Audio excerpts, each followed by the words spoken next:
Close your eyes for a moment and imagine a discovery so profound it would shatter everything you thought you knew about your own existence. Picture an archive hidden for 6,000 years in the dust of ancient Mesopotamia, containing the original account of how you came to be. Not mythology, not allegory, but the literal documented record of your creation, written by those who were there, those who designed you. What if the oldest stories ever told are not stories at all? What if they are testimony? What if the beings we remember as gods were documenting their own experiment? What if buried in clay tablets covered in wedge-shaped marks is the answer to humanity's most haunting question? Not where we're going, but where we came from. And more terrifyingly, why? What if the Anunnaki recorded the true origin of humanity? Before we dive deeper, ignite that like button and prepare for the revelations to come. Tell me in the comments where you are listening from, what time it is there. And as always with our videos, the visuals are here to add context, but they aren't necessary to follow along. Thank you for always having our back. Prepare yourself and let's dive in. You are standing in the British Museum on a grey London afternoon in 1872. The air smells of dust and old paper, and the peculiar musty scent of artefacts that have journeyed through millennia. The gas lamps cast flickering shadows across walls lined with glass cases containing treasures from vanished empires. Before you sits a man hunched over a wooden workbench scattered with fragments of baked clay, each piece covered in strange wedge-shaped marks that look like tiny bird tracks pressed into the surface. His name is George Smith. He is not a professor or an archaeologist with an advanced degree from Cambridge or Oxford. He began his career engraving banknotes at a printing firm, teaching himself ancient languages in his spare time, with an obsession that borders on the manic. For years, Smith has been coming to the British Museum, initially as a visitor, then as a volunteer, and eventually as an assistant. He has spent countless hours piecing together broken tablets shipped from the ruins of Nineveh in what is now northern Iraq, working to reconstruct texts that haven't been read by human eyes in over 2,000 years. The tablets come from the library of Ashurbanipal, the last great king of the Assyrian Empire, a man who had collected texts from across Mesopotamia and had them copied and stored in his palace. When that palace burned in 612 BCE during the fall of Nineveh, the fire didn't destroy these clay tablets. It baked them hard as stone, preserving them for eternity. Then on this particular afternoon in November, something happens that will change everything. Smith is translating a section of what will come to be known as Tablet 11 of the Epic of Gilgamesh when his hands begin to tremble. His breath catches. The symbols before him describe a catastrophic flood sent by the gods to destroy humanity. A righteous man warned by a deity who tells him to build a great boat, animals taken aboard 2 by 2, a bird sent out to find dry land, the proportions, the details, the narrative arc. Smith recognizes the story immediately. It is the biblical account of Noah and the flood. Except this version, carved into Assyrian clay using a script that predates the Hebrew alphabet by over 1,000 years, was written down long before the oldest known biblical manuscripts. In his excitement, Smith does something completely uncharacteristic for a Victorian gentleman. According to witnesses, he leaps from his chair, begins pacing the room in an agitated state, and in his euphoria actually tears off his coat and begins unbuttoning his vest. The discovery is that monumental. The most sacred story in Western civilization, a cornerstone of Jewish and Christian faith, is not original, it is Mesopotamian. This revelation sends shockwaves through academic and religious circles that reverberate to this day, creating headlines in newspapers across Europe and triggering heated debates in theological seminaries and university lecture halls. The implications are staggering and deeply unsettling to Victorian sensibilities. If the flood story existed in Mesopotamian literature before the Bible, what does that mean for biblical authority? Was the Bible borrowing from pagan sources? Or were both texts drawing from a common, even older tradition? And most provocatively, what other stories that we consider unique revelations might actually be ancient and widely shared across cultures? But Smith's discovery raises a question far more profound than the mere borrowing of narratives. If the flood story is older than the Bible, preserved in text from a civilization that flourished thousands of years before ancient Israel, what else in these ancient texts predates our understanding of history? What other truths might be buried in the wedge-shaped symbols of cuneiform writing, waiting to be decoded by someone willing to look past religious dogma and academic orthodoxy? The answer lies in the stories of the Anunnaki. And to understand them, to truly grasp what these ancient peoples believed about their own origins, we must journey back not just to ancient Iraq, but to the very dawn of civilization itself. We must step through a doorway in time to a world so alien and yet so strangely familiar that it will force us to question everything we think we know about human history. You find yourself transported 5,000 years into the past, standing on a dusty plain between two great rivers, the Tigris and the Euphrates. The year is approximately 3200 BCE. The heat is oppressive, the kind that makes the air shimmer and distorts the horizon into liquid mirages, where the boundary between earth and sky dissolves into a haze of silver-white light. You're in southern Mesopotamia, in the flat alluvial plain the Greeks will later call Mesopotamia, meaning the land between the rivers. The people who live here call it something else entirely. They call it Sumer, the black-headed people, and they're about to change the course of human history forever. This is not a place of primitive mud huts and scattered nomadic tribes scratching out a bare existence on the edge of survival. What rises before you is something unprecedented in human experience, something that shouldn't exist yet according to the slow gradual progression we're taught to expect from human development. It is a city, not a village that has grown organically over generations, not a collection of family compounds clustered around a water source, but a planned, organised, monumental urban centre called Uruk. Archaeological evidence, gathered from over a century of German excavations beginning in 1912, confirms that by 3100 BCE, Uruk covered approximately 250 hectares, which is about 620 acres, and supported a population estimated between 40,000 and 80,000 people. To put this in perspective, this makes it unequivocally the largest urban settlement on Earth at this time. A city larger than anything that will exist anywhere in the world for another 1,000 years. Athens at its height in the classical period will be smaller, Renaissance Florence will be smaller. This is a genuine metropolis rising from the Mesopotamian plain at a time when most of humanity still lives in small farming villages or follows herds as semi-nomadic pastoralists. The scale is staggering when you truly absorb it. The city sprawls across 5.5 square kilometres, encompassing not just residential areas but massive temple complexes, administrative buildings, workshops for metalworking and pottery production, granaries capable of storing thousands of bushels of grain, warehouses for trade goods, and a defensive wall that stretches for 9 kilometres around the entire perimeter of the city. This wall, excavated by German archaeologists in the early 20th century and confirmed through stratigraphic dating to around 3000 BCE, stands up to 10 metres high in places. It was constructed with millions of mud bricks, each one shaped by hand in wooden moulds, dried under the relentless Mesopotamian sun and then stacked with such precision that the wall has survived in recognisable form for 5,000 years. The labour required to build such a structure would have involved thousands of workers coordinated over years, perhaps decades. We're talking about a level of social organisation, resource management and central authority that rivals ancient Egypt, except this is happening earlier. This is the blueprint. This is where it all begins. As you walk through the city gates, massive wooden doors reinforced with bronze fittings, the sensory experience is overwhelming in its strangeness and its familiarity. The streets are narrow and winding, designed for foot traffic and the occasional donkey cart hauling goods to market. The buildings are made of mud, brick, their walls whitewashed with gypsum plaster that reflects the harsh sunlight. The smell of baking bread mingles with the sharp tang of livestock kept in pens behind houses, the acrid smoke of workshops where copper is being smelted using charcoal furnaces that reach temperatures of over 1,000 degrees, and the sweet heavy scent of date wine fermenting in massive clay jars. Clay is everywhere. Clay jars are stacked outside homes, each one sealed with bitumen to keep contents fresh. Children chase each other through alleyways, their bare feet slapping against packed earth.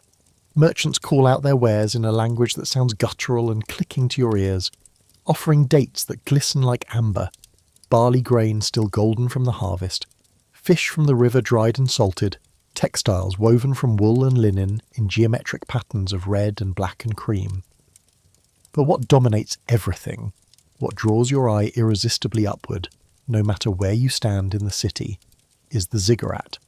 This massive stepped pyramid of mud brick rises in terraces toward the heavens, a man-made mountain that makes a mockery of the flat plain surrounding it. By the late 4th millennium BCE, This structure, called the Anu Ziggurat, was complete, topped with the gleaming white temple, its mud brick walls covered in white gypsum plaster that would have blazed like a beacon in the sunlight, visible for miles across the flat landscape. This was built centuries before Egypt's Great Pyramid of Giza, making it one of the earliest monumental structures in human history. The ziggurat is not merely impressive architecture, not just a show of power or wealth. It is the physical manifestation of a worldview, a cosmology carved in millions of bricks. To the Sumerians, this was not a temple in the way we might understand it, as a place where people go to worship. It was the earthly dwelling place of the gods. The structure literally bridges heaven and earth, providing a staircase, a landing platform if you will, for divine beings to descend from the realm above and interact with humanity below. The shrine at the summit was maintained by priests who left offerings of food, drink and incense for the deity, as if expecting an actual visitor to arrive and partake of the meal laid out for them. The mainstream archaeological interpretation is clear and well established through decades of careful study. The ziggurats were religious structures, symbolic mountains that represented the sacred space where the divine and mortal realms intersected. They served multiple functions. They acted as temples, yes, but also as administrative centres where the temple bureaucracy managed the economic resources of the city, as storage facilities for grain and other goods, collected as taxes or tithes, and quite possibly as astronomical observatories where priests tracked the movements of celestial bodies to maintain their sophisticated calendar system, which was crucial for knowing when to plant and harvest crops. But as you stand at the base of this colossal structure, watching priests in white linen robes ascending the great staircase to perform their rituals at the shrine far above, feeling the weight of the bricks and the age of the construction pressing down through the millennia, a different possibility whispers at the edges of consciousness. What if the function was more literal than symbolic? What if when the Sumerians said this was built for the gods to descend from heaven, they meant exactly that? Not metaphorically, not spiritually, but physically, literally. To answer that question, to even begin to grapple with what these people believed about the beings who ruled them, we must understand who these gods were, and their name sends us down a rabbit hole of mystery, controversy, and speculation that has consumed researchers, mystics, and conspiracy theorists for generations. They were called the Anunnaki. The word itself appears in multiple forms across thousands of years of Mesopotamian texts. In Sumerian, the oldest written language we know, it is written as Danuna, Danunnapio, or Danunnakane. In the Akkadian language that succeeded Sumerian as the lingua franca of Mesopotamia, it becomes Anunnaki or Anunnaku. The etymology is debated among scholars who specialize in these dead languages, but the most widely accepted translation is princely offspring or those of royal blood, indicating their supreme status in the divine hierarchy. They were quite simply the most powerful gods in the pantheon, the children of An or Anu, the sky god Etu, and Ki, the earth goddess. But here's where it gets interesting. The exact meaning of Anunnaki remained somewhat fluid throughout Mesopotamian history. In the earliest Sumerian text from the 3rd dynasty of Ur around 2100 BCE, the Anunnaki are described as the highest gods in the pantheon, the ones who decree the fates of humanity. But by the later Babylonian period, around 1500 BCE onward, the term begins to shift. The Anunnaki become associated specifically with the underworld, the realm of the dead, while a new term, Igigi, is used to describe the gods of heaven. This shifting definition has led to enormous confusion among modern interpreters trying to create a coherent picture of Mesopotamian religion. The earliest clear references to the Anunnaki come from inscriptions during the reign of Gudea, who ruled the Sumerian city-state of Lagash around 2044 to 2124 BCE. But the concept is clearly older, rooted in traditions that stretch back into the murky pre-literate period of Sumerian culture, perhaps as far back as 3500 BCE when the first cities were emerging. In these earliest texts, the Anunnaki are described as heavenly deities with immense powers, the ones who decree the fates of humanity, who decide which kings will rise and which will fall, who bring prosperity or disaster to cities depending on their whims and the quality of offerings they receive. They are not abstract cosmic forces like gravity or the laws of thermodynamics. They are not philosophical concepts like justice or mercy. They are active participants in the world. beings with personalities, desires, jealousies, rivalries, family dramas, and political agendas. They eat and drink, they can be wounded, they feel emotions, they have sex both with each other and with humans, producing hybrid offspring. They teach skills and knowledge to their chosen human servants. They walk among mortals, living in temples, issuing commands through priests, and directly intervening in human affairs. The Anunnaki were not worshipped as a unified collective. No temple has been discovered dedicated to the Anunnaki as a group, no city that considered them their patron deities as a whole. Instead, each deity had their own individual cult, their own city where they were the supreme authority, their own priests and rituals and feast days. The most prominent members of this divine council included Enlil, the god of wind and storms, the harsh commander of the earthly realm who valued order and obedience above all, Enki, also known as Ea in the Akkadian language, the god of wisdom, water and magic, a trickster figure who often acted as a mediator and protector of humanity, Ninhursag, sometimes called Nintu or Mummy, the mother goddess associated with fertility, childbirth, and creation itself, Sin or Nana, the moon god whose cycles regulated the Mesopotamian calendar, Shamash or Utu in Sumerian, the sun god and god of justice who saw everything that happened under his all-seeing light, and Ishtar or Inanna in Sumerian, the goddess of love and war, a fierce and unpredictable deity whose favours could make or break kings. These were not distant, unknowable deities dwelling in some ethereal paradise beyond human comprehension. The myths describe them in strikingly physical terms. They lived among humans, walking the earth, residing in temples that functioned as their literal houses, eating food prepared by temple servants, drinking beer and wine, wearing clothes woven by priestesses. They could be pleased or angered by their human actions. They required sustenance in the form of daily offerings, sacrifices of bread and meat and drink. They had physical bodies that could be injured, that felt pain, that experienced pleasure. They could father children with human women, creating a race of demigods, the heroes and mighty men of renown mentioned in ancient texts across cultures. This tangible, physical quality of the Anunnaki is what makes them so profoundly different from the gods of later religions that will emerge from this region. Zeus, the king of the Greek gods, might hurl thunderbolts from Mount Olympus and occasionally descend to seduce mortal women in the form of a swan or a shower of gold, but he remains fundamentally separate from humanity, dwelling in a realm apart. The Judeo-Christian God is transcendent, omnipotent, omniscient, and omnipresent, a being so far beyond human comprehension that even speaking the divine name is forbidden in some traditions, a god who cannot be contained in a temple made by human hands, who has no physical form, who is pure spirit. But the Anunnaki were accessible. They were involved. They were here, walking the same ground, breathing the same air, living in structures built by human hands from bricks made of Mesopotamian mud. This accessibility, this physicality, is precisely what makes the ancient astronaut theorists like Zecharia Sitchin propose that these were not gods at all but extraterrestrial visitors whose advanced technology made them appear godlike to primitive humans. But we're getting ahead of ourselves. Before we can evaluate those claims, we need to understand what the texts actually say. We need to examine the evidence. One of the most important texts for understanding what the Sumerians believed about the Anunnaki and the creation of humanity is the Atrahasis epic, a Babylonian poem composed around 1700 BCE, but based on much older Sumerian traditions that probably go back to at least 2000 BCE. Multiple copies of this text have been recovered, written on clay tablets in cuneiform script, and they provide what may be the most detailed Mesopotamian account of why humans were created and what purpose we serve. The contents of this epic are absolutely extraordinary, disturbing in their implications and startlingly specific in their details.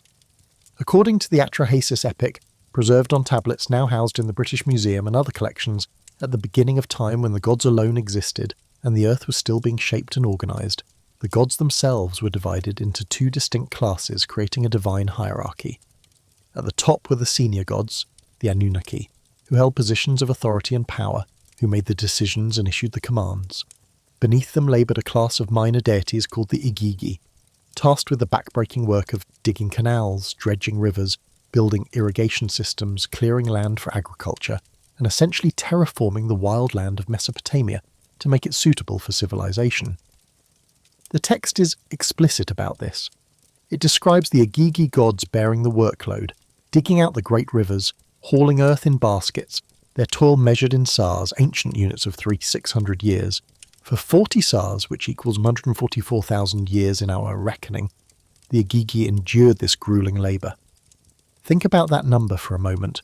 According to this text, the gods laboured for a period longer than the entire recorded history of human civilization, but eventually, inevitably, they reached their breaking point.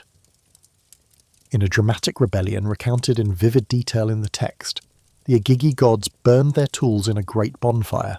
They abandoned their work sites. They marched through the night to the house of Enlil, the commander of Earth, the chief administrator, the god who had assigned them this endless labour. They surrounded his dwelling, they made their voices heard in protest, and they refused to work any longer. It is, quite literally, the first labour strike in recorded mythology, a cosmic walkout that threatened to bring the entire divine project on Earth grinding to a halt. Enlil, true to his characterization as stern, authoritarian and quick to anger, wanted to punish the rebels severely. He proposed identifying the ringleaders and making an example of them, crushing the rebellion with overwhelming force to restore order and obedience. But the wise god Enki, always the mediator, always the problem solver, always the one thinking 3 moves ahead, proposed a different solution that would change everything. Rather than crushing the rebellion and forcing the Igigi back to work, rather than admitting failure and abandoning the project, why not create a replacement workforce? Why not design a new kind of being, intelligent enough to understand complex tasks, but still fundamentally subservient, programmed to obey, designed specifically to take on the burden of labour that the Igigi refused to carry anymore? Why not create humanity? The method of creation described in the Atrahasis epic is shockingly specific, technical in its details, methodical in its approach. The gods summoned Nintu, also called Belet Ili, which means mistress of the gods, or Mami, the birth goddess, a deity described as an expert in what we might call biotechnology or bioengineering. Working closely with Enki, who provided the knowledge and the plan, she devised a process that reads less like a religious creation myth and more like a laboratory procedure.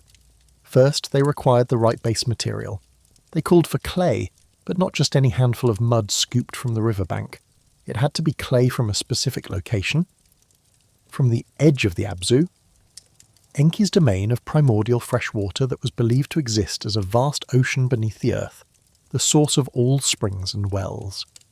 This clay represented the raw material, the terrestrial component, the physical medium.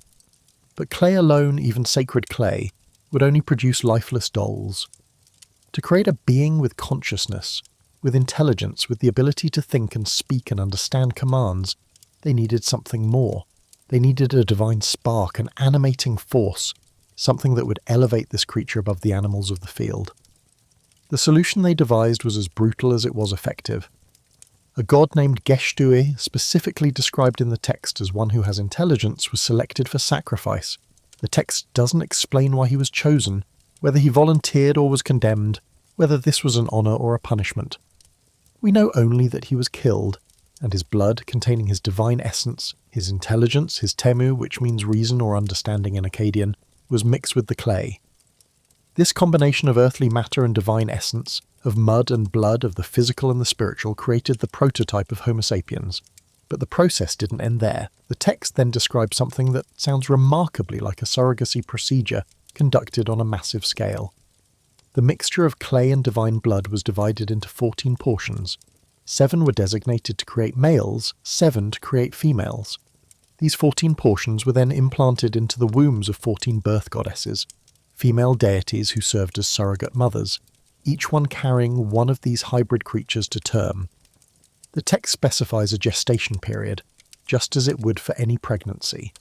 After the specified time had passed, the first humans were born, emerging not from the earth as fully formed adults, but through the biological process of birth, carried and delivered by goddesses acting as the first mothers. Read that sequence again slowly. They mixed genetic material, the divine blood containing intelligence. They used surrogates, the 14 birth goddesses. They produced beings designed for a specific function, to serve as a replacement labour force. This is not a gentle, poetic creation myth about a benevolent father moulding humanity lovingly from dust and breathing life into our nostrils as an act of grace and love. This is a description of bioengineering, of deliberate genetic manipulation, of the creation of a slave species. The text is absolutely explicit about this purpose, removing any ambiguity about why humanity was created. When proposing the creation of humans to the Council of Gods, Enki states clearly, "Let the birth goddess create a human being, let man assume the drudgery of the god, let him bear the yoke." The yoke is not metaphorical. It is not symbolic of some spiritual burden or philosophical concept. It is literal. It refers to the wooden crosspiece placed across the necks of oxen to allow them to pull ploughs and carts. Humans were fashioned, according to this text, to do the work the gods no longer wanted to do themselves. We were designed as biological machines, as organic tools, as living equipment created for the convenience of our makers. This is the story the Sumerians and Babylonians told about themselves. This is what they believed, that they were manufactured, that their existence had a purpose but not a noble or elevated one. They were, in the most literal sense according to their own mythology, slaves of the gods, created to toil in the fields and workshops and building projects so that their divine masters could live lives of leisure and enjoyment without the burden of manual labour. For mainstream scholars and historians, this is understood as a mythological reflection of the harsh social realities of ancient Mesopotamia. These texts were written by and for a civilization built on rigid hierarchies, slavery as an accepted institution, and large-scale enforced labour for state-building projects like ziggurats, city walls, and irrigation canals. The creation myth simply projects these earthly power structures onto a cosmic scale, justifying the social order by presenting it as divinely ordained from the very beginning of human existence. Humans serve gods just as slaves serve kings, peasants serve nobles, subjects serve rulers. It is a religious justification for an exploitative social hierarchy, a theological validation of the status quo that makes rebellion not just illegal, but literally sacrilegious. This interpretation makes perfect sense from a sociological perspective. Religions often serve to reinforce existing power structures by presenting them as natural, inevitable, and divinely sanctioned.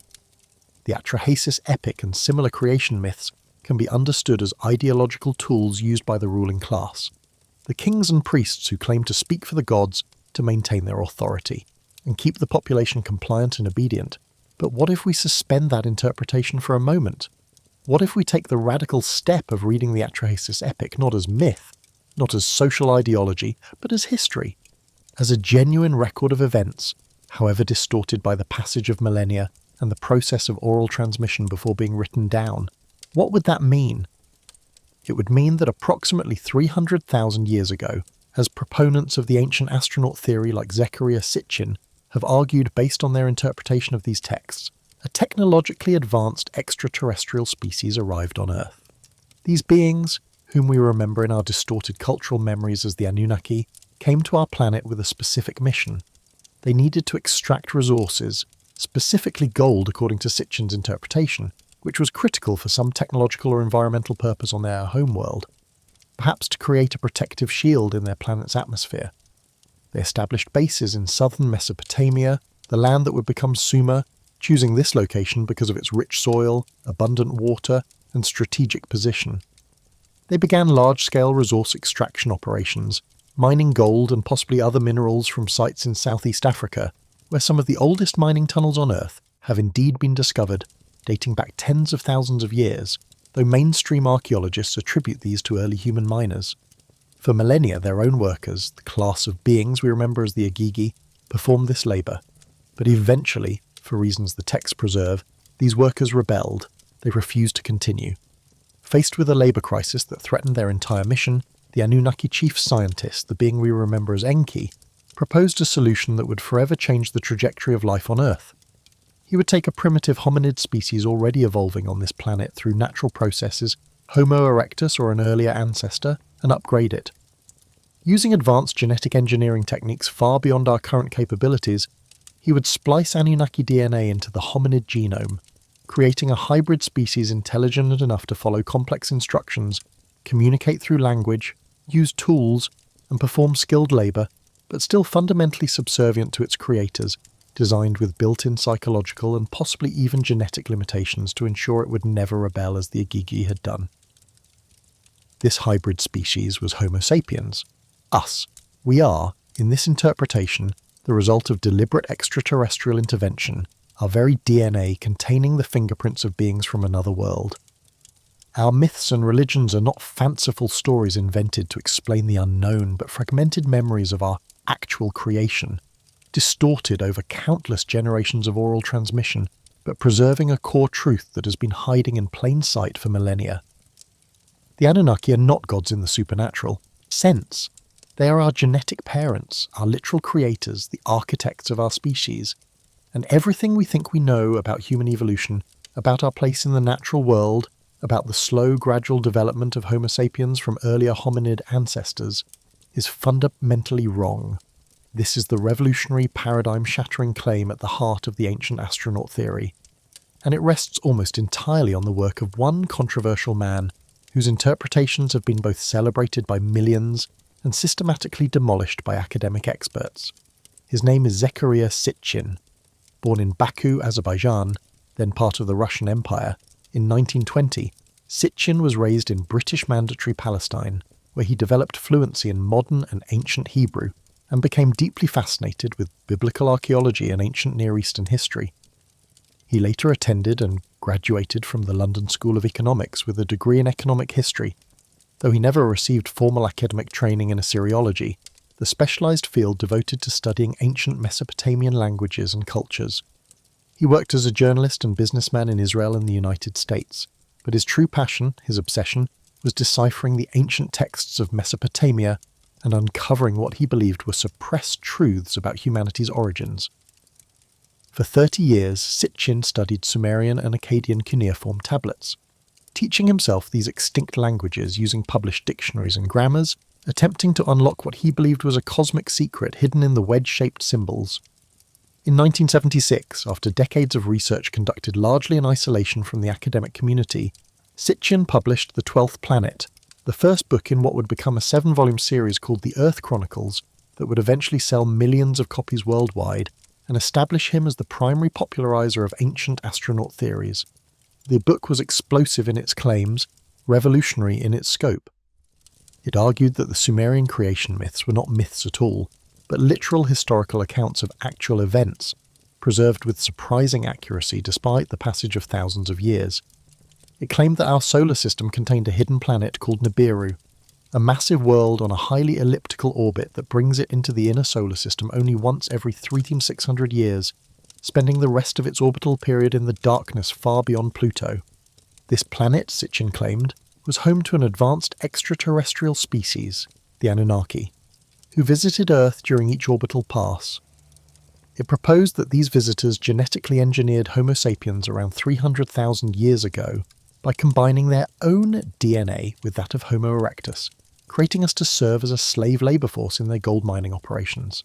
It argued that all the major events in ancient mythology, from the Great Flood to the destruction of Sodom and Gomorrah, were real, historical events often caused by the activities or conflicts of the Anunnaki. It suggested that human civilization didn't develop naturally, but was gifted to us by these extraterrestrial benefactors who taught us agriculture, astronomy, mathematics, metallurgy, writing, and all the foundational technologies of civilization. Sitchin's narrative was sweeping, detailed, and utterly captivating to millions of readers hungry for alternative explanations of human origins that felt more meaningful and purposeful than the random mutations and natural selection of Darwinian evolution. He connected Sumerian texts with biblical stories, astronomical observations with archaeological anomalies, creating a grand unified theory of human history that spanned hundreds of thousands of years. He explained the impossible lifespans of antediluvian kings in the Sumerian king list, where rulers are credited with reigns lasting 28,800 or 36,000 or 43,200 years, by proposing they were not human monarchs at all, but Anunnaki rulers whose natural lifespan stretched for tens of thousands of years because of differences in their homeworld's year length or their advanced biotechnology that slowed aging. He argued that the Great Flood described in the Epic of Gilgamesh, in the Atrahasis epic, and in the biblical book of Genesis was a real catastrophic event caused by gravitational disturbances from Nibiru's passage through the inner solar system, which the Anunnaki leadership under Enlil allowed to happen to cull a human population that had become too numerous and troublesome. though Enki secretly warned his favoured human servant, remembered as Utanapishtim in the Babylonian version and Noah in the Hebrew version, allowing a remnant to survive. The 12th planet sold millions of copies, was translated into more than 25 languages, and spawned an entire global movement of believers convinced that the key to understanding human origins lies not in the slow evolutionary processes studied by biologists and anthropologists, but in extraterrestrial intervention documented in ancient texts. Sitchin became a celebrity, giving lectures at conferences worldwide, appearing on radio programs and later television shows, defending his theories against critics until his death in 2010 at the age of 90, never wavering in his conviction that he had uncovered the truth about humanity's origins. His work influenced countless works of science fiction, inspired conspiracy theories that persist to this day, provided the foundation for television shows like Ancient Aliens, which has been running for over a decade, and created an entire subculture of ancient astronaut theorists who see evidence of extraterrestrial visitation in everything from Egyptian hieroglyphs to Nazca lines to Mayan calendars. But here is where we must pause and rigorously examine the foundation upon which this entire elaborate edifice is constructed. Because if Sitchin's translations of the ancient texts are correct, if he accurately understood what the Sumerians and Babylonians were actually writing, then his theories, however extraordinary, deserve serious consideration and further investigation. But if his translations are wrong, if he fundamentally misunderstood or deliberately misrepresented what the ancient texts actually say, then the entire ancient astronaut narrative built on his work collapses like a house of cards. And according to virtually every mainstream scholar who has devoted their careers to studying Sumerian and Akkadian languages, according to professors at major universities who can actually read cuneiform, who have published peer-reviewed translations, who consult the ancient dictionaries compiled by the Mesopotamian scribes themselves, Sitchin's translations are not just wrong. They are fundamentally, demonstrably, catastrophically incorrect at the most basic level of linguistic competence. Dr. Michael Heiser, a scholar who earned his PhD in Hebrew Bible and Semitic languages from the University of Wisconsin-Madison, has dedicated considerable effort to systematically analysing and debunking Sitchin's work. On his website, appropriately named sitchiniswrong.com, Heiser methodically demonstrates that Sitchin's translations bear little resemblance to what the ancient texts actually say, when read by someone who genuinely understands these languages. The problems begin with the most fundamental element of Sitchin's entire theory, the claim that ancient Sumerians knew about 12 planets in our solar system, and that one of them, Nibiru, was the homeworld of the Anunnaki. Heiser and other scholars point out that this idea does not appear in any cuneiform text, not one. Nowhere in the thousands of Sumerian, Akkadian, Babylonian, or Assyrian texts that have been discovered, translated and published does it state that Nibiru is a planet beyond Pluto, that it has a 3600-year orbit, or that the Anunnaki come from Nibiru. The word Nibiru does appear in Mesopotamian texts. It is real, it is attested, but its meaning is very, very different from what Sitchin claims. In Akkadian, the word derives from the Semitic root Nabaru, which means to cross or to traverse. Nibiru literally means crossing place, ferry point, or place of transition. It refers to a celestial location where paths intersect, not to a wandering rogue planet. The most detailed description of Nibiru comes from the Babylonian creation epic, the Enuma Elish, composed sometime during the late 2nd millennium BCE, and preserved in multiple copies found in the library of Ashurbanipal and other sites. In this text, after the god Marduk defeats the primordial chaos goddess Tiamat in cosmic battle and creates the heavens and earth from her split corpse, he organises the cosmos and establishes celestial order. The text states explicitly that Marduk established the station of Nibiru to determine the celestial bands so that none of the other heavenly bodies might transgress or fall short. In this context, Nibiru is clearly not a rogue planet invading the solar system to wreak havoc. It is the exact opposite. It is a celestial anchor point, a fixed station, a cosmic regulator that holds the rest of the heavens in its proper place, preventing chaos and ensuring the orderly movements of celestial bodies. Its function is to maintain stability, not to cause destruction. But where exactly was this crossing point? What celestial body were the Babylonians actually referring to? For the vast majority of scholars who specialise in Mesopotamian astronomy, Nibiru is simply one of the Babylonian names for the planet Jupiter. This identification makes perfect sense for multiple reasons. In Babylonian mythology, the planet Jupiter was unequivocally associated with their chief deity Marduk, the god who defeats Tiamat and organises the cosmos.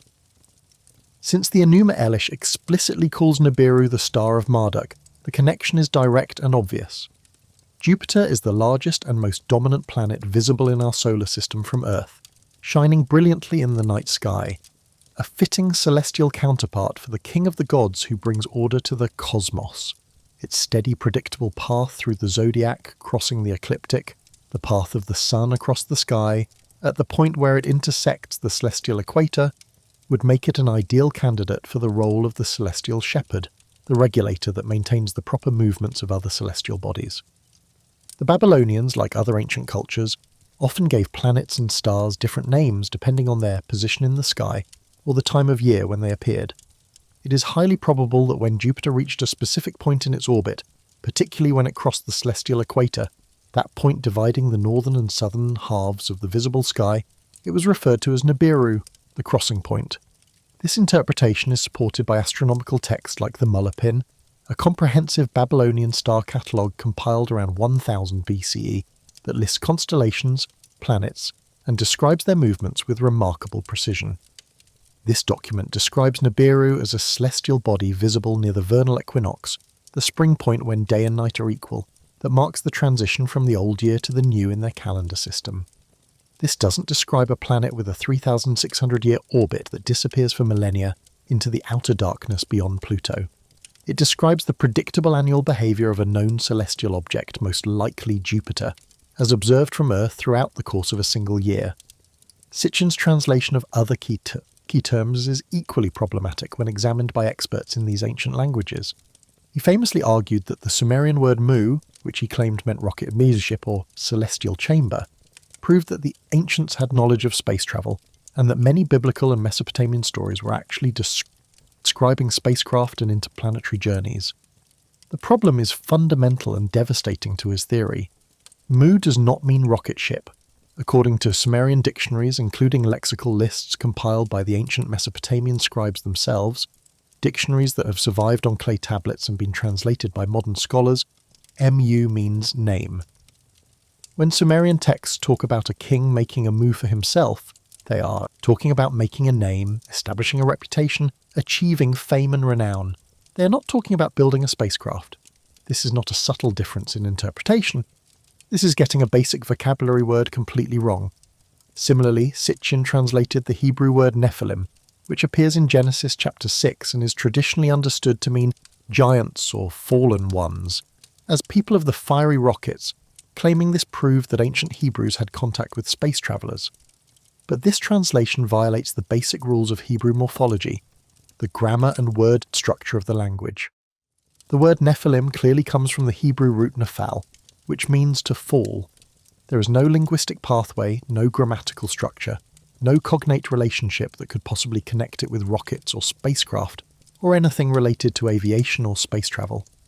The cylinder seal VA-243, which Sitchin famously presented as the smoking gun, evidence that Sumerians knew about all the planets in our solar system plus an additional mysterious 12th planet, has been thoroughly analysed by Assyriologists who are actual experts in reading and interpreting these ancient artefacts. The seal, dating to around 2500 BCE and housed in the Vorderasiatisches Museum in Berlin, shows a seated figure, likely a nobleman or official, with various symbols around him, including what Sitchin identified as a sun surrounded by 11 dots representing planets. If the central symbol is the sun, Sitchin argued, and you add the moon, that gives you 12 objects in our solar system, the 11 known bodies plus the mysterious 12th planet Nibiru. But according to scholars who have examined hundreds of similar cylinder seals and are familiar with standard Mesopotamian astronomical iconography, Sitchin's identification is completely wrong at the most basic level.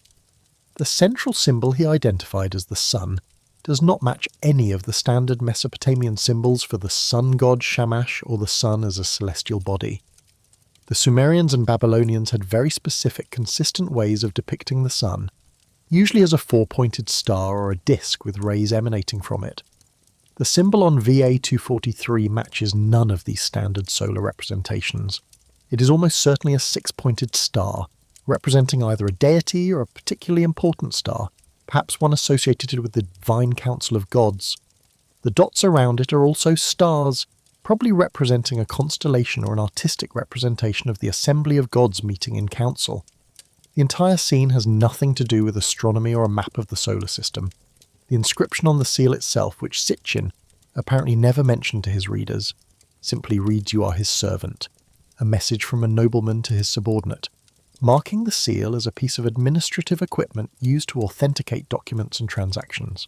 The academic critiques go on, filling scholarly papers and books. Sitchin claimed that certain Sumerian texts describe spacecraft and interplanetary travel, but when those same texts are properly translated by trained linguists using standard dictionaries and grammatical rules, they describe nothing of the sort.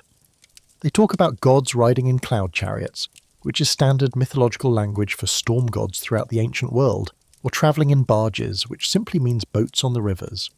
He argued that Sumerian was the original mother language from which all others descended, a claim that is linguistically absurd and demonstrates a fundamental misunderstanding of how languages work, since Sumerian is what linguists call a language isolate with no known genetic relationship to any other language family on Earth. He cherry-picked passages from different texts, often from different time periods separated by centuries and from different cultures, Sumerian, Akkadian, Babylonian, Assyrian, and wove them together to create a narrative that does not exist in any single source. He ignored texts that contradicted his theories while highlighting ones that seemed to support his interpretation, a classic case of confirmation bias. Roger Westcott, a professor of anthropology and linguistics at Drew University in New Jersey, wrote in a 1979 review published shortly after The 12th Planet came out that Sitchin's linguistics seems at least as amateurish as his anthropology, biology, and astronomy. On page 3b of The 12th Planet, for example, Sitchin maintains that all the ancient languages, including early Chinese, stemmed from one primeval source, Sumerian. This is frankly nonsense. Sumerian is the virtual archetype of what linguistic taxonomists call a language isolate, meaning a language that does not fall into any of the well-known language families and exhibits no clear genetic relationship with any other known language. Assyriologists, the scholars who devote their careers to studying these ancient languages and cultures, who spend years learning to read cuneiform, who publish translations that go through rigorous peer review by other experts, are essentially unanimous in their rejection of Sitchin's work. It is not a question of differing interpretations or translation philosophy or academic politics. It is a question of basic competence in the languages. Sitchin makes errors that would earn a failing grade in a first-year Akkadian language course. He misidentifies common words, ignores basic grammar, and imposes modern technological concepts onto ancient religious and mythological texts in ways that violate both the language and the cultural context. So we are left with a profound and troubling question. If Sitchin's translations are demonstrably wrong, if the ancient texts do not actually say what he claims they say, if his entire theory is built on a foundation of mistranslations and misunderstandings, does that mean the mystery of the Anunnaki disappears? Does that mean there is nothing strange or compelling about these ancient stories? Does Debunking Sitchin debunk the entire question of humanity's origins? The answer is no. Because even when we strip away Sitchin's speculative interpretations, even when we return to what the texts actually say according to mainstream academic translations, we are still left with something deeply fascinating, profoundly unsettling, and genuinely mysterious. The Sumerians believed they were created to be servants of the gods. They believed these gods were physical beings who walked the earth, who lived in temples, who required food and drink, who could be wounded or pleased. And they described the process of human creation in ways that, while perhaps not describing modern genetic engineering in scientific terms, certainly describe something far more deliberate and methodical than a metaphorical divine act of will. The Atrahasis epic, even when translated by mainstream scholars using rigorous linguistic methods, still describes a creation event involving the mixing of divine blood, which contained intelligence, with earthly clay, the use of birth goddesses as surrogates, and the production of humans for the explicit purpose of relieving the gods from labour. The text uses language that is procedural, technical, specific. It reads like instructions or a report, not like poetry or allegory. The Epic of Gilgamesh, one of the oldest works of literature in human history, dating back to the late 3rd millennium BCE, with even earlier Sumerian poems about Gilgamesh from which it was compiled, contains a flood narrative that predates the biblical account by at least 1,000 years, and describes gods who cower in fear from the destructive force they themselves unleashed. Gods who desperately need human offerings for sustenance. Gods who make mistakes and feel regret. These are not transcendent, all-powerful beings. They are powerful, yes, incredibly so, but also limited, flawed, capable of error, and strangely disturbingly human in their behaviour and emotions. The Sumerian king list, even stripped of Sitchin's alien interpretation, remains one of the most baffling documents in the entire corpus of ancient Near Eastern literature. This text exists in multiple copies and fragments, with the most complete version inscribed on a clay prism called the Weld Blundell prism, now housed in the Ashmolean Museum at Oxford University. The Danish scholar Thorkild Jacobsen published the definitive study of this document in 1939, synthesizing all known fragments to create a composite text. The list begins with a dramatic statement. After the kingship descended from heaven, the kingship was in Eridu. It doesn't say kingship was invented or that it evolved from tribal chieftainship structures. It says it descended, as if sovereignty itself was a physical thing or a technology or a system of rule that came from above and was implemented on earth. Then it lists 8 kings who ruled before a great flood, with reigns lasting 28,800 years for one king, 36,000 years for another, 43,200 years for a third. The total duration of these 8 antediluvian reigns is 241,200 years. After the flood, the text states that the kingship descended from heaven again, this time in the city of Kish, and a new line of rulers began. But these post-flood kings have dramatically different reign lengths. The first post-flood monarch reigned for 200 years, still impossibly long by our standards, but a dramatic reduction from the tens of thousands of years of the pre-flood kings. As you progress down the list through successive dynasties and cities, the reign lengths keep decreasing. Eventually you reach numbers that are almost plausible. A king reigning for 26 years, then 90 years, then finally numbers that correspond to ordinary human lifespans. The famous hero Gilgamesh is listed as the 5th king of the first dynasty of Uruk with a reign of 126 years, still longer than any modern human has lived, but within the realm of believability for an ancient text engaging in some exaggeration of a historical figure's lifespan. Mainstream historians explain the king list as mythological fiction merged with genuine historical memory. The early antediluvian kings with impossible reigns are considered purely legendary, perhaps symbolic representations of the passage of vast spans of time before recorded history, similar to the way Genesis describes pre-flood patriarchs like Methuselah living for 969 years. The numbers are understood as mythological exaggerations meant to convey the immense antiquity and divine favour of these figures, not as literal chronological data. The gradual reduction in reign lengths is seen as the list transitioning from pure myth into historical memory, from purely legendary figures to partially historical ones like Gilgamesh, who may have been a real king of Uruk around 2700 BC, whose fame led to the creation of the epic cycle about him, and finally to fully historical kings whose reigns can be corroborated through other archaeological and textual evidence. But even this conventional explanation leaves questions unanswered. Why the specific numbers? Why does the list present these immense durations with such precision and apparent seriousness, recorded as 28,800 years, rather than simply saying a very long time ago, or in ancient days? Why does it transition from the fantastical to the historical in such a deliberate, gradual way, rather than making a clear distinction between legendary time and historical time? The text itself doesn't signal that it is switching from myth to fact. It presents all of this as continuous, unbroken history, treating the antediluvian kings with the same formulaic style it uses for later, historically attested rulers. The Sumerian king list uses specific numerical units to measure these incredible reigns. The antediluvian kings' reigns are counted in units called sars, ners, and sosses, which correspond to 3600, 600, and 60 years respectively. These units are based on the Sumerian sexagesimal mathematical system, base 60, which is still reflected in our modern measurement of time with 60 seconds in a minute and 60 minutes in an hour, and in our measurement of angles with 360 degrees in a circle. Some researchers have proposed that these enormous numbers might result from a confusion between different numerical systems. If an earlier document recording these reigns used a decimal base 10 system like ours, but a later Sumerian scribe who was copying it assumed the numbers were written in the sexagesimal base 60 system, the numbers would be inflated by a factor of 6, turning what might have been a more reasonable 4,800-year period into an incredible 28,800 years. This is an intriguing possibility that has been explored by scholars, though it remains speculative and cannot be proven without discovering earlier source texts that don't exist or haven't been found. What we know with certainty is this. The Sumerians and their successors, the Akkadians and Babylonians, took these numbers seriously enough to preserve them, copy them, and pass them down through generations of scribes. The King List was not a work of fiction or entertainment. It was a political document used to legitimize rulers by connecting them to an ancient, unbroken line of sovereignty stretching back to when kingship first descended from heaven.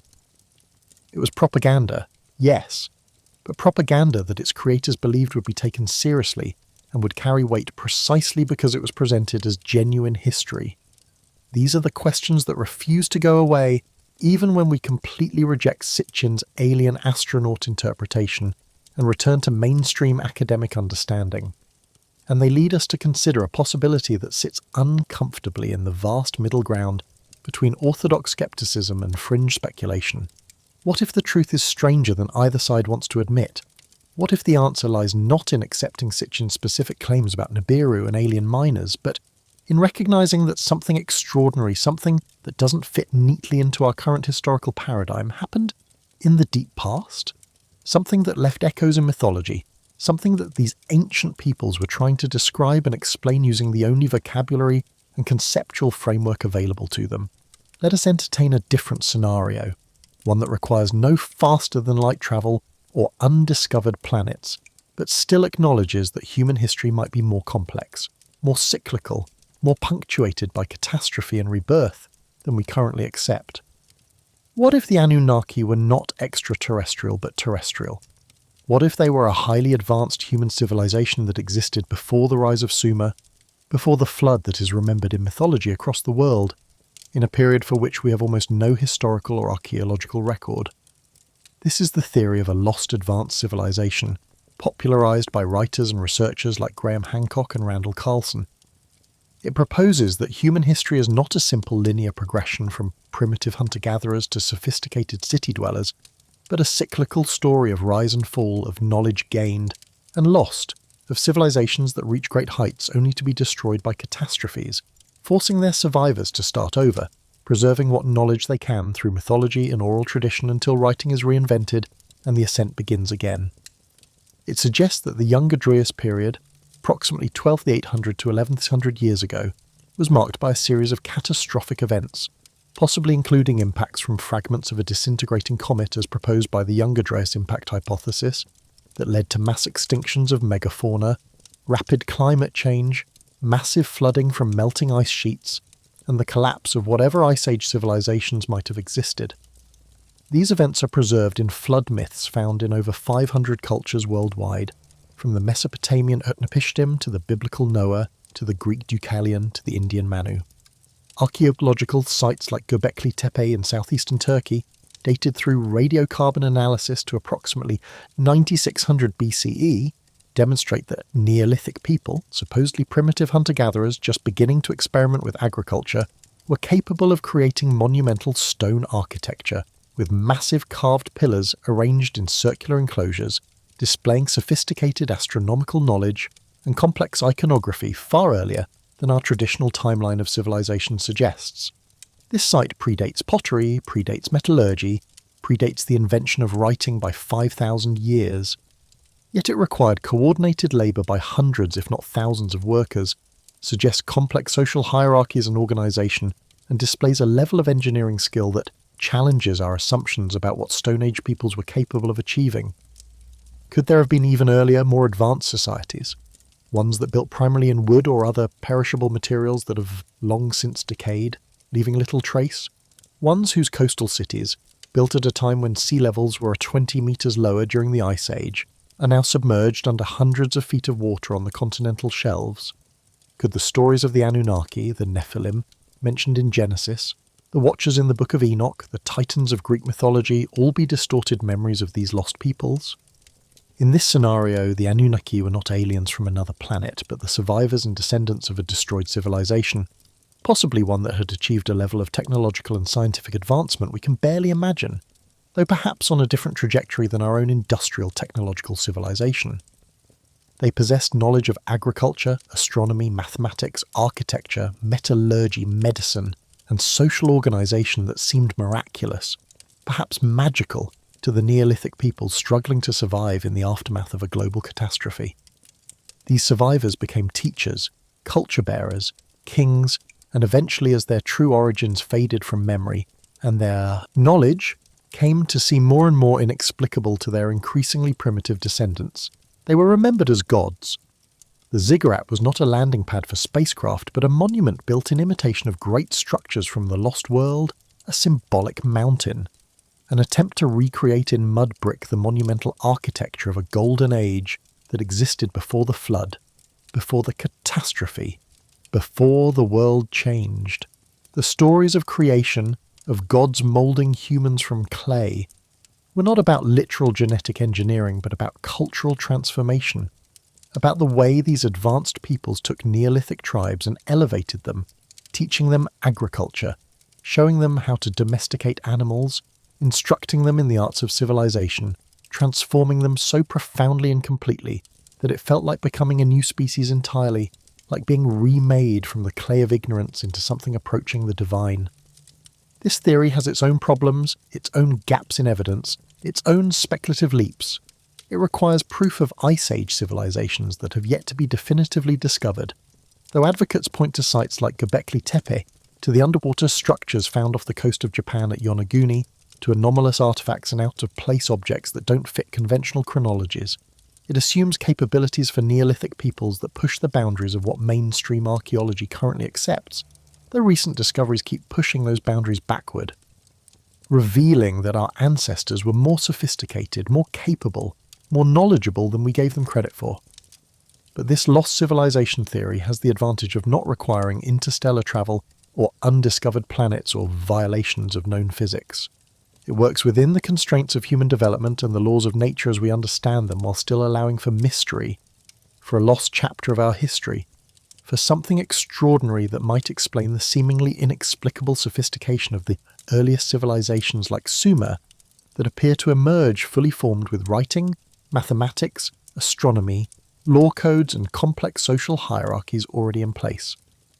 Perhaps the truth about the Anunnaki lies in this middle ground, not alien astronauts from Nibiru, not simply mythological projections of earthly power structures, but something we cannot yet fully categorize or explain, something that challenges our current paradigms about the development of human civilization, something that suggests our history is deeper, stranger, more complex than the textbooks teach. What we know with absolute certainty, supported by overwhelming archaeological and textual evidence, is this: the Sumerians, between approximately 4500 and 1900 BC, created the world's first writing system around 3200 BC, initially developing proto-cuneiform pictographs to keep track of economic transactions involving grain, livestock and trade goods, which evolved, within a few generations, into a sophisticated script, capable of recording complex ideas, literature, history and religious concepts.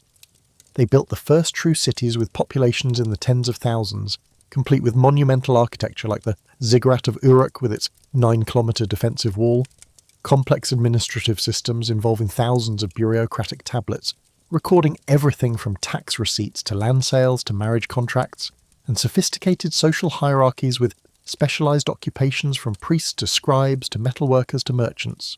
They developed advanced mathematics using a sexagesimal base 60 system that we still use today for measuring time and angles. They created detailed astronomical charts and could predict lunar eclipses with remarkable accuracy centuries in advance, tracking the movements of planets and stars with a precision that requires generations of careful observation and record-keeping. They established legal codes and principles of justice, with the Code of Ur-Nammu from around 2100 BCE being the oldest known law code, predating Hammurabi's more famous code by 3 centuries. This is not speculation. This is documented fact. The archaeological evidence from sites like Uruk, Ur, Eridu, Lagash, Nippur, and others is overwhelming and incontrovertible. These cities have been excavated continuously by professional archaeologists for over a century, revealing layer upon layer of occupation, thousands of artifacts, millions of clay tablets with cuneiform inscriptions. We can read their literature, their business records, their personal letters, their prayers, their scientific observations. We know they were real. We know they were brilliant. We know they achieved extraordinary things. Did they need extraterrestrial help or knowledge from a lost advanced civilization to accomplish this? The mainstream answer, supported by the weight of archaeological evidence and the principles of anthropology, is a clear no. Human ingenuity, given sufficient time, resources, population density, environmental challenges that require collective solutions like large-scale irrigation, and the right social conditions, is more than sufficient to explain the rise of Sumerian civilization. The sudden appearance of cities and writing is not actually sudden when viewed on the proper timescale. It was the culmination of thousands of years of gradual development during the Ubaid period from 5900 to 4000 BCE, when the first permanent settlements were established in southern Mesopotamia, of incremental innovations in agriculture, social organization, and technology building on each other generation after generation. But those who believe in some form of ancient intervention, whether extraterrestrial or from a lost human civilization, will point to details that seem to resist easy explanation. How did the Sumerians develop the sexagesimal system, a base 60 counting method that is mathematically sophisticated but not intuitive, requiring abstract thinking about numerical systems rather than simply counting on fingers and toes? Why did they, along with civilizations in Egypt, Mesoamerica and other regions, build massive pyramidal structures, ziggurats and pyramids and temple mounds, independently using the same basic form? Why do their myths speak with such specificity about creation, about a time before the flood, about gods who came from the sky and eventually departed, about knowledge being handed down from divine teachers? These questions do not have simple answers that satisfy everyone. And perhaps that is the point. Perhaps the real truth about the Anunnaki is not that they were alien astronauts, or that they were lost advanced humans, or that they were simply mythological constructs, but that they represent something fundamental about the human experience itself, something that transcends any single explanation, the need to explain our origins, the desire to believe we are special, chosen, created with purpose rather than being the accidental product of random mutations filtered by natural selection in an indifferent universe. The hope that we are not alone in the cosmos, that somewhere, somehow, there are others like us or beyond us who might provide answers to the questions that haunt us in the dark hours before dawn. The suspicion that there is more to our history than we have been told, that conventional narratives are incomplete, that mystery remains, that discovery awaits. The Anunnaki are a mirror, reflecting our own preoccupations, our anxieties, our yearning for meaning. When Sitchin and others look at the ancient texts and see spaceships and genetic engineering, they are projecting our modern concerns and capabilities, our technological civilization's achievements and fears, our atomic age anxieties about powerful beings who could destroy us, our space age dreams of travelling to other worlds. When academics look at the same texts and see only mythology, social hierarchies, and religious justification for political power, they are projecting their own worldview, one grounded in materialism and skepticism, in methodological naturalism, in the conviction that human history is self-contained and explicable through material causes, without need for supernatural or extraordinary interventions. The truth, as it so often does, likely exists somewhere in the vast middle ground that neither extreme wants to fully acknowledge. The Sumerians were extraordinary.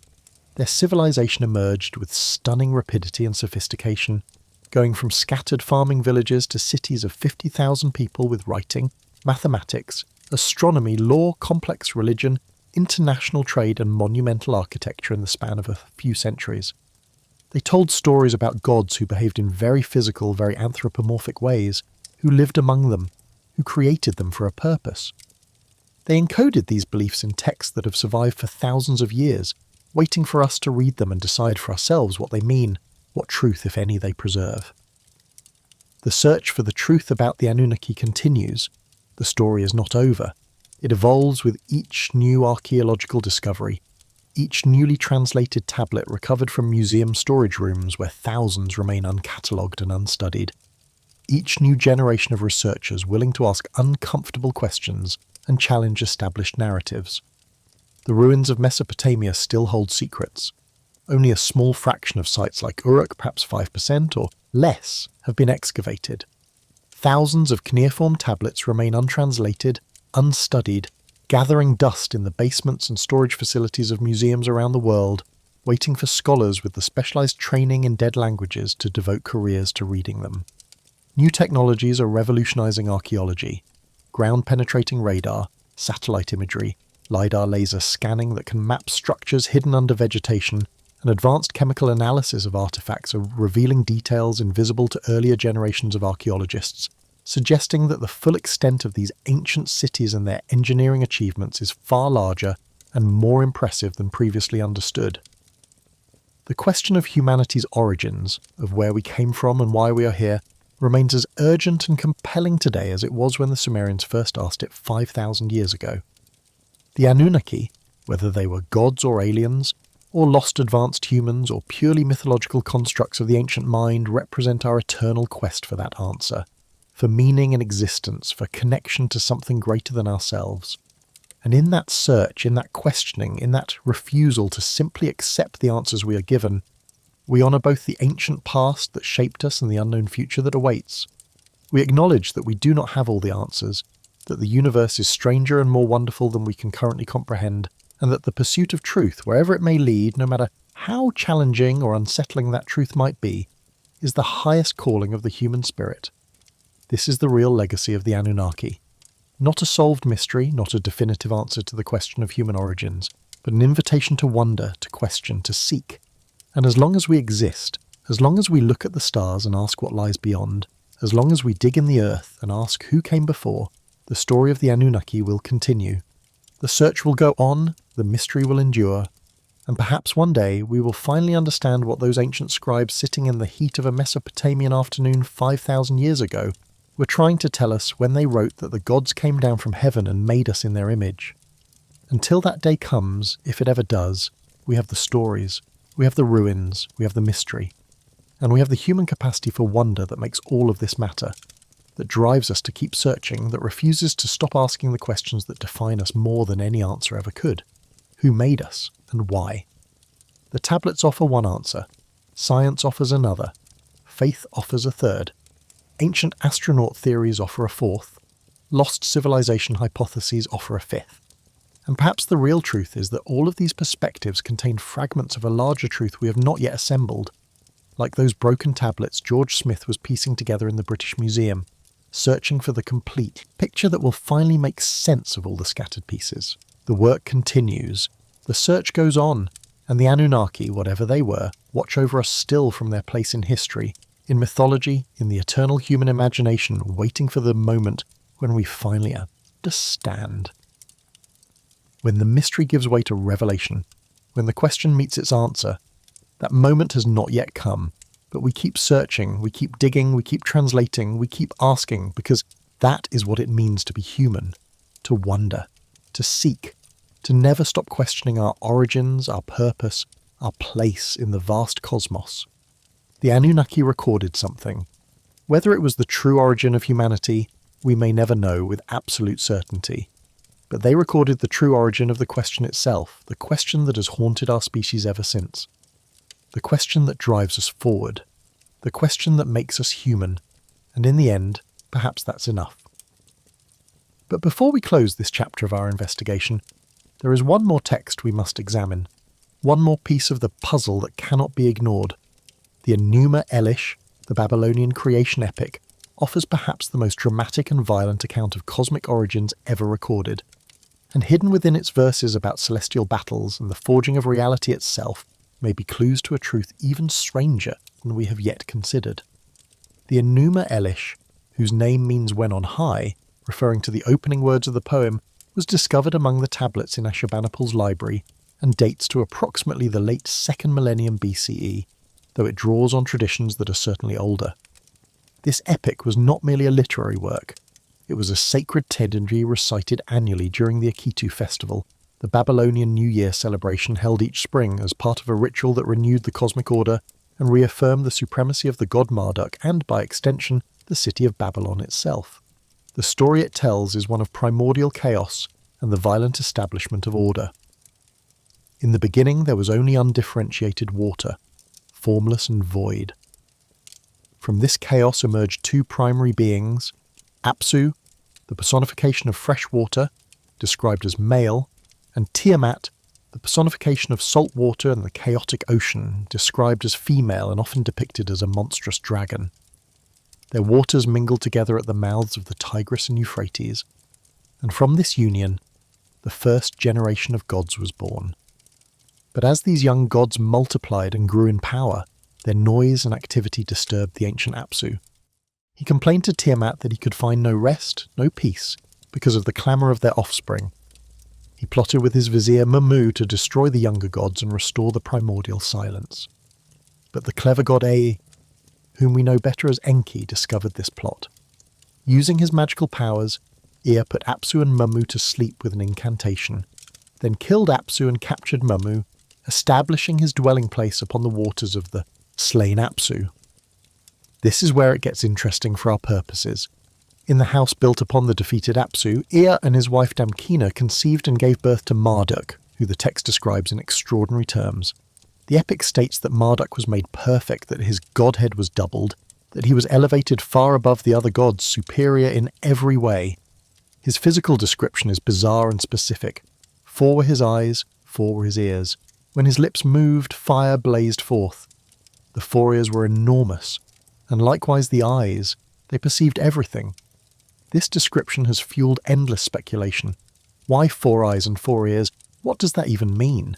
Is it symbolic of omniscience, the ability to see and hear everything in all directions? Or is it describing something more literal, perhaps some kind of advanced sensory apparatus or technology that to ancient observers looked like multiple eyes and ears?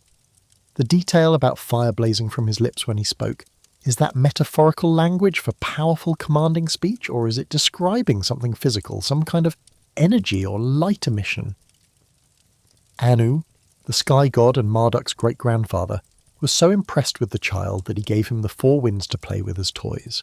But Marduk's playful stirring of the waters with these winds disturbed Tiamat and her offspring. Urged on by the younger gods who resented Ea's killing of Apsu, Tiamat decided to wage war against the gods who had murdered her consort. She created an army of monstrous beings, serpents, dragons, lion men, scorpion men, demons, fishmen and bullmen, and she appointed her new consort Kingu as their leader, giving him the Tablet of Destinies, a powerful artifact that granted supreme authority. The young gods were terrified. First Ea, then Anu attempted to face Tiamat, but turned back in fear when they beheld her and her monstrous army.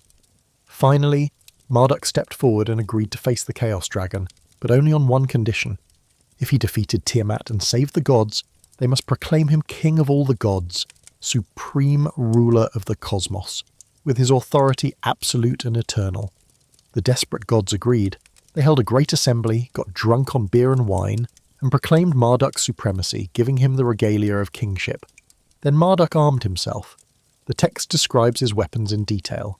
He wielded the 4 winds Anu had given him, plus additional winds he created himself, 7 winds in total. He commanded lightning and carried a great net to ensnare his enemy. He rode into battle on a storm chariot. The confrontation between Marduk and Tiamat is described as cataclysmic. When Tiamat opened her mouth to devour him, Marduk unleashed the evil wind, forcing it into her mouth, inflating her body like a balloon. While she was helpless, he fired an arrow that pierced her heart, killing her. He then captured her army and took the Tablet of Destinies from Kingu. But the story doesn't end there. What Marduk did next is what some theorists find most provocative. He returned to Tiamat's enormous corpse and split it in 2 like a shellfish, the text says. From one half of her body he raised up the sky, creating the heavens. From the other half he laid down the earth. He set the stars in their proper positions, established the calendar with 12 months, created the paths for the sun, moon and planets, and organized the entire cosmos. This is creation through violence, through the destruction and repurposing of a primordial being's body. And here is where Zecharia Sitchin and other ancient astronaut theorists have made one of their most dramatic claims. They argue that this story is not mythology, but a distorted memory of actual cosmic events, specifically a planetary collision in the early solar system. Sitchin proposed that Tiamat was not a goddess, but an actual planet that once existed in an orbit between Mars and Jupiter. The Anunnaki homeworld Nibiru, entering our solar system from space, collided with this planet in a cosmic catastrophe. The impact split Tiamat into two pieces. One piece, along with its moon Kingu, was knocked into a new orbit closer to the Sun, becoming Earth, with Kingu becoming our moon. The other piece was shattered into countless fragments, becoming the asteroid belt that exists between Mars and Jupiter. This theory, dramatic as it is, faces enormous scientific problems. The energy required to split a planet in half and then have one piece achieve a stable, nearly circular orbit would be astronomical, likely destroying both bodies completely rather than creating a habitable planet. The chemical composition of the asteroid belt does not suggest it came from a single massive planet, but rather from primordial material that never coalesced into a planet, likely prevented from doing so by Jupiter's immense gravitational influence. The Moon's composition and the way it orbits Earth are better explained by the giant impact hypothesis, where a Mars-sized object called Theia collided with the early Earth about 4.5 billion years ago, creating the Moon from debris, an event that occurred billions of years before any conceivable Anunnaki could have witnessed it. But set aside the ancient astronaut interpretation for a moment. Even the mainstream understanding of the Enuma Elish contains profound mysteries. This text reveals a Babylonian worldview where creation is not a gentle, orderly process, but a violent struggle, where order emerges from chaos through conquest and destruction, where even the gods can be challenged and overthrown. It is a story about the transition of power, about a new generation replacing the old, about the establishment of hierarchy through force. The recitation of this epic during the New Year festival was not just entertainment.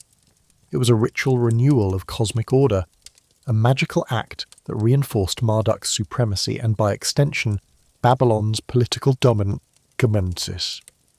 The king of Babylon played a role in this festival, perhaps richly humbling himself before Marduk's statue, symbolically dying and being reborn, ensuring the continuation of the cosmic order for another year? What does this tell us about the people who created and believed this myth? It tells us they lived in a world they experienced as fundamentally chaotic and dangerous, where order was fragile and had to be constantly maintained through ritual and sacrifice, where the forces of chaos were always threatening to break through and destroy everything. It tells us they saw the universe not as a fixed, stable system, but as an ongoing struggle, a battle that had to be fought and won again and again. And perhaps most importantly for our investigation, it tells us that the Babylonians, like the Sumerians before them, saw the gods as participants in this struggle, not as transcendent beings above the fray, but as actors with their own agendas, capable of fear, capable of defeat, capable of needing help and making bargains. Marduk becomes king of the gods not because he was always supreme, but because he earned that position by accomplishing what others could not. This is a very different theological model from what most modern people are familiar with. These gods are not eternal and unchanging. They have histories. They rise and fall. They can be promoted or diminished. And this fluidity, this sense that divine power is contested and negotiable, opens up possibilities for interpretation that more rigid monotheistic systems foreclose. Whether the Enuma Elish preserves any memory of actual cosmic events, whether Tiamat was ever a real planet, whether Marduk and the other gods were aliens or advanced humans or purely mythological constructs, we cannot say with certainty. But what we can say is that this text, like the Atrahasis and the Epic of Gilgamesh and the Sumerian King List, preserves a worldview that is both alien and strangely familiar, that challenges our assumptions about ancient peoples and their capabilities, and that continues to inspire questions we have not yet adequately answered. The Anunnaki remain mysterious. Their true nature, if they had one, eludes us, but in seeking to understand them we have discovered something perhaps more valuable.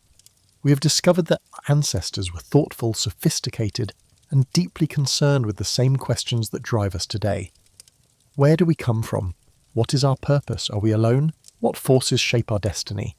These questions echo across the millennia, from the clay tablets of ancient Sumer to the digital screens of the modern world. The search for answers continues, and in that search the Anunnaki, whatever they truly were, remain our guides and our mystery, our challenge and our inspiration, forever beckoning us to dig deeper, to question more boldly, to never stop seeking the truth about ourselves and our place in the cosmos.